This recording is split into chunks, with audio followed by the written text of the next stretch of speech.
जम्मू काश्मीरच्या पहलगाममध्ये मोठा दहशतवादी हल्ला, 28 पर्यटकांचा मृत्यू. टीआरएफने हल्ल्याची जबाबदारी स्वीकारली.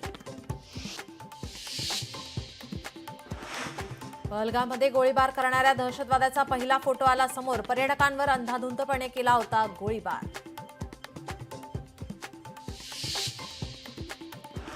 दहशतवादी हल्ल्यात महाराष्ट्रातील 8 जणांचा मृत्यू. मुंबईतील 2, पुण्यातील 2, डोंबिवलीतील 3 तर पनवेलमधील 1 जण मृत्युमुखी.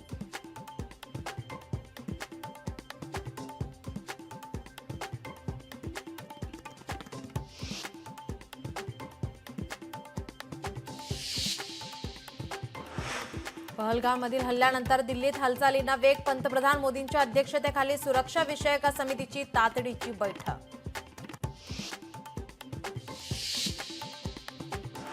काश्मीरच्या पहलगाममधील दहशतवादी हल्ल्यानंतर दिल्लीसह मुंबईत अलर्ट. पर्यटन स्थळांवर चोख बंदोबस्त.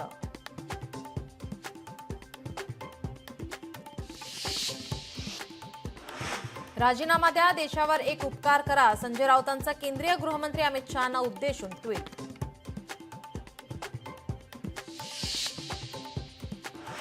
पहलगाममध्ये दहशतवादी हल्ला. काश्मीरमध्ये पाकिस्तान विरोधात संतापाची लाट. हल्ल्याच्या निषेधार्थ candle March.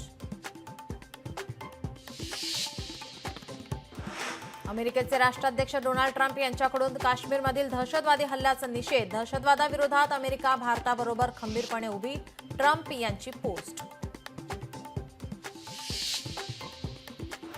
Air India श्रीनगरहून Delhi, मुंबईसाठी अतिरिक्त 2 विमान चालवणार. काश्मीरमध्ये अडकलेल्या पर्यटकांना परत आणण्यासाठी निर्णय.